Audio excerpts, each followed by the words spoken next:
Noah, you're in on the show now. Thanks for joining us today. Am I out of line to look at this as being the cheapest of cheap $1.5 million salary dumps? Yeah, I actually do think you're overreacting a bit. I have never overreacted to anything in my life, Noah. I mean, listen, I'm not going to sit here and act like the Pirates aren't cheap, but I would argue what they did to Rowdy Tellez last year or IKF 5 days later, that's a better example of the point you're trying to make than this. Adam Frazier wasn't even a starter on this team anymore. He only started because Nick Gonzalez got injured. So they traded a 33-year-old bench piece for a guy who, I get it, isn't very good. He's 28 years old. He hasn't made the major leagues. But let me frame it this way for you, Andrew. If there was a guy in AAA right now with 19 home runs, I don't care if he's 48 years old. These fans in Pittsburgh would be banging the table for him to be on the major league roster. That's what they just acquired. Do I think Cam Devaney, a name that I just learned yesterday, will be any sort of impactful player for this organization? No, I don't. But I believe Riley pointed it out. They're going to need a shortstop in like 2 weeks or less. IKF is going to be moved.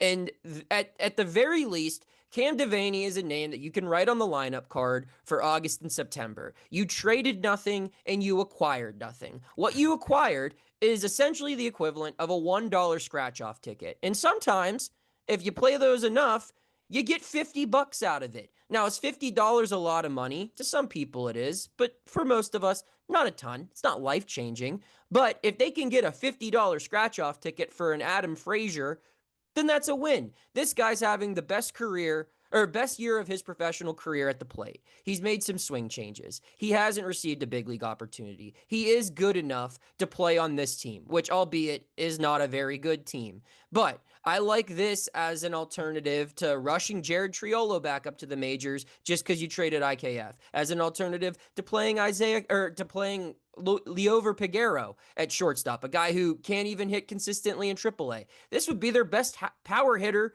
in AAA right now. And he can play a position that you need to fill in 2 weeks. I don't expect him to be the shortstop of the future, but the good news is they have the shortstop of the future. He's in high A right now. He'll probably be joining you guys next month in Altoona. So I think that this is just a temporary thing in exchange for another temporary thing. Who cares if they made the team worse this year? I mean, they're on pace to lose 98 games.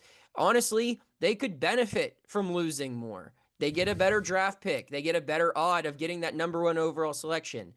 Maybe they can luck into another Paul Skeens by doing so. So, yeah, it's an inconsequential return. And I could see the argument for maybe they should have went with a complex league 17-year-old prospect. They've done that in the past, and sometimes it's turned into O'Neal Cruz, but a lot of other times it's turned into nothing. I think this is fine for what it was. With that, we're out of time for today's show.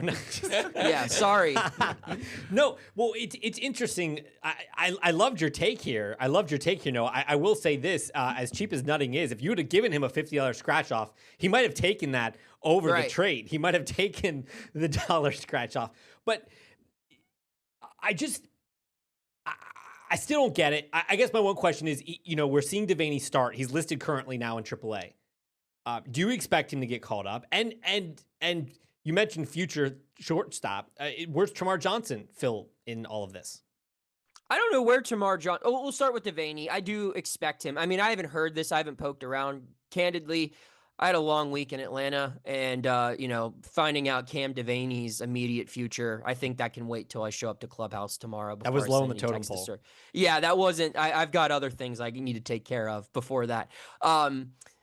But yeah, you want to talk about Tamar Johnson? I'm interested to see where he fits in here. I do think he's a big leaguer, not this season, obviously. Probably next year, maybe toward the back end of next year. I mean, he's young. He's not developing at the rate that they probably would have liked him to develop. But he's going to be a major leaguer. Now, I think where he fits in depends on what the rest of the team looks like. I mean, if they end up moving Nick Gonzalez elsewhere in the infield, then Tamar Johnson's a second baseman. I also think there's a chance that eventually they teach Tamar how to play the corner outfield spots. They need outfielders in this organization. And if you can get his bat in the lineup by teaching him how to play right field or left field and just get him to be an above average glove, or an average glove, I should say, then that could be it. So, but the bat's the key component of Tamar's development. I mean, he's had a decent season in Altoona, but I wouldn't say it's been amazing. So I think they're going to let him decide, or determine, I should say, whenever he's up in the major leagues and what the plan is. And in order for him to do that, he needs to show that he's worthy of getting there.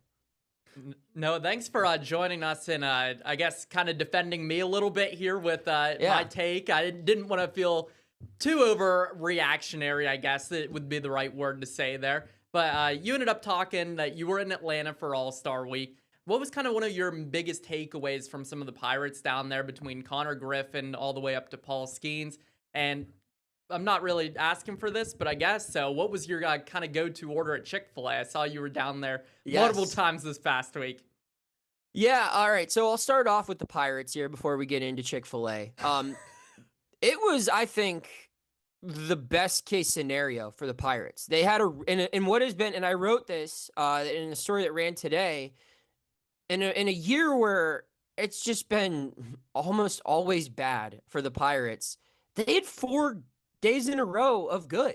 I mean, we start at Saturday. Connor Griffin starts the Futures game at shortstop, bats second. Chipper Jones is the manager of that team, and he views Connor Griffin as one of the best prospects in baseball. He gets on base his second at bat and an infield single. His third at bat, he takes a 97-mile-per-hour fastball to the hand. And at that moment, I thought Pirates Twitter was going to explode, and deservedly so. If he were to be injured, especially a wrist injury, that might be the worst thing that's happened to this organization this season, which is certainly saying something when you review the whole list of things. But it turns out he's fine.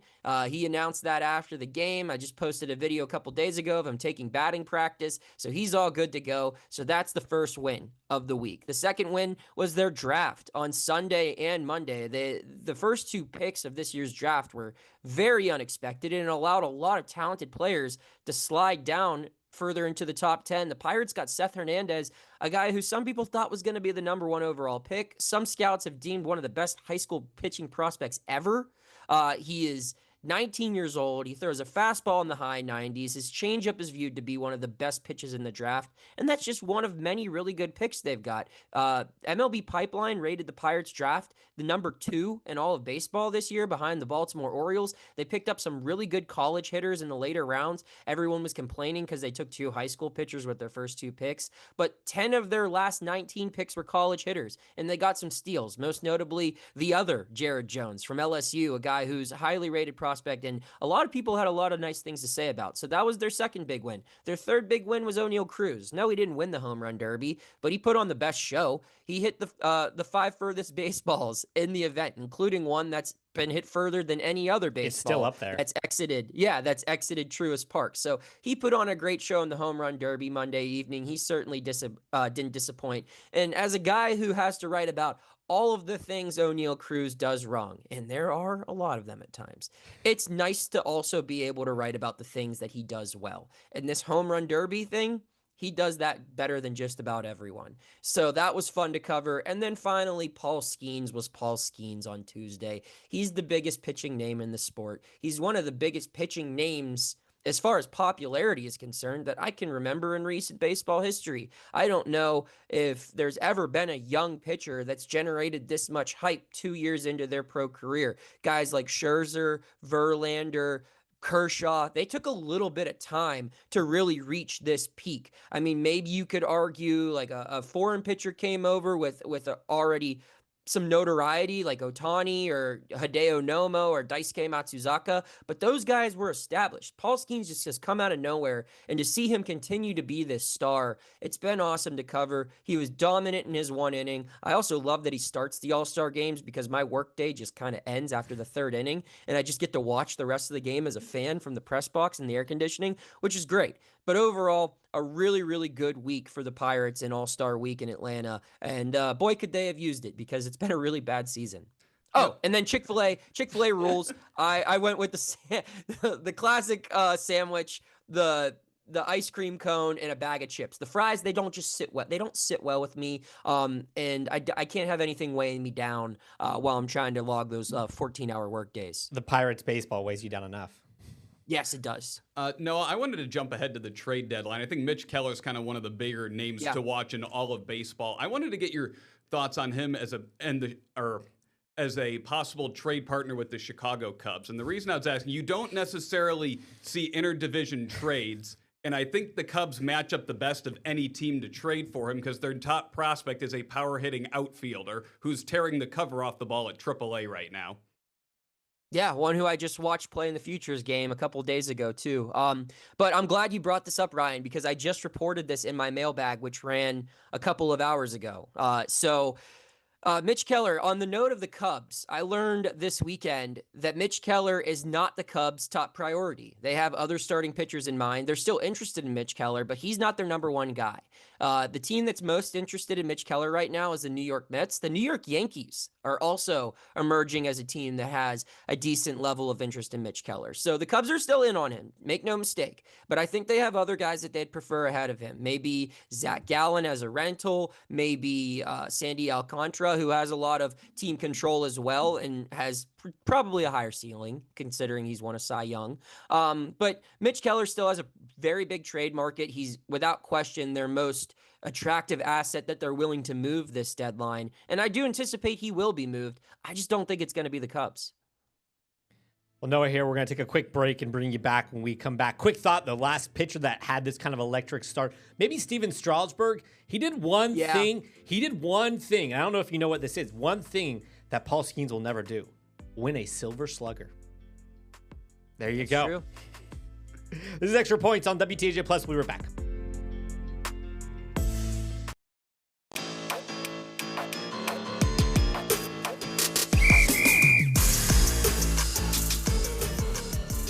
Back here on Extra Points, Noah Hiles from the Pittsburgh Post-Gazette is joining us to talk about second half of Pirates baseball season. What we learned in the first block is that I, Andrew Clay, overreact. We learned Riley Holsinger is right. And we learned Ryan Risky, wearing his Cubs t-shirt, cannot ask a question to a Pirates insider about anything but the Chicago Cubs. All right, I'll go with the next question then, non-Cubs related. Thank you. Noah, I'm not overreacting at all right now. Well, hang on. Before you say anything, I do want to note, and I also added this in my mailbag, the Cubs are interested in Ke'Bryan Hayes. Oh, there you go, Ryan. There you Now, go. that is a trade I think great, is very another third interesting. baseman that can't hit. Yeah. Golden Glove, though. Anyways, no, there's been a lot of talk about the future of Ben Cherington and whether he's going to stay or not. I was more curious about Travis Williams because there's been some big blunders under his watch this year, from the Bucco Bricks fiasco and removing the Clemente sign on the right field wall. Yeah, I mean, that's tough for me to speculate on. I mean, candidly speaking, I think that his seat should be the hottest because for everything that you mentioned, I think that as an organization, the Pirates have looked bad or maybe even worse off the field than they have on the field this year, which is truly saying something, and that falls on Travis, I would think. So I don't know what his future is. I haven't really even poked around at it, but if Cherington were to be let go, I would have to assume similar thoughts would exist toward Williams's future. Noah, what would make you consider this trade deadline a success for the Pirates? Good question. I like that. If they were able to land a hitter with 5 years of control and a power tool that's 55 grade or above, which is above average, I think that that's big. They need power in this lineup. And I think that some of the pieces they have who might not be performing well would do better if there was just a different look that existed in this lineup. When you have 7 of the same hitter coming up there with similar approaches, whose, ultimate best case scenario numbers are all around the same ceiling, they're not going to make each other better. You need a legitimate power threat that supplements your on-base guys, that supplements these, relaxed approaches at the plate that see a lot of pitches. Cool. If you're drawing a lot of walks, if you're getting starting pitchers out of the game early, that's great. But you need slugging percentage in your lineup that can take advantage of these things. And they don't have that right now. So if they can trade for a young, controllable bat, that, sure, they're probably not going to get anyone that's hit 40 home runs in the major leagues yet. But if they have someone with potential to do that, that's a win. I look at guys like, if you're making a deal with the Mets, try to get Vientos. I know that would be a huge get for the Pirates, but he's controllable. He had a really good year last year. He hasn't been very good this year. Go after him. Go after someone like Kobe Mayo in Baltimore, who's a top 100 prospect for the last couple of years and has a ton of power potential. Guys like that should be their primary targets, and if they can get just one of them this deadline, I think that's a success. The Pirates are going to only trade for prospects, no?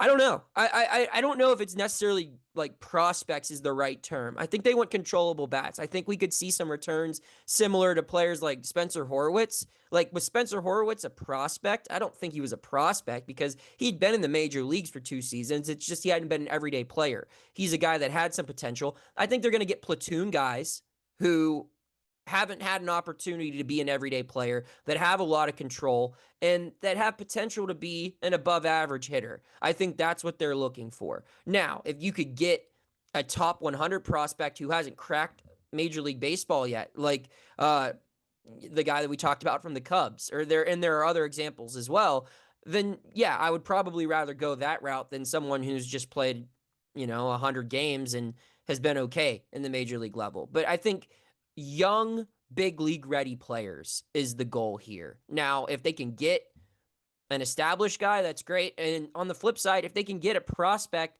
that is an elite level talent, but is in the lower levels, I wouldn't be opposed to that either. It's just got to come at the right price. Do you expect Mitch Keller to be in Pittsburgh post-trade deadline? I don't. I just think that right now, there just aren't a lot of really good starting pitchers available. And once the first couple go off the board, if Mitch Keller's still around, there are teams that are going to be willing to pay for him and pay a lot. This is a guy the Pirates have also been open toward moving for a while now. I reported in December at the winter meetings that he was on the trade block. I learned recently that they were having conversations of him being traded all the way leading up to spring training. So teams have been interested in this guy. They always have. And right now, his stock is really high. He has really good numbers. He has an affordable deal for teams that are consistently paying to actually try to win games. And he's got a lot of team control. He's not an ace, but he is someone that will definitely start games for you in the postseason if your team makes it there.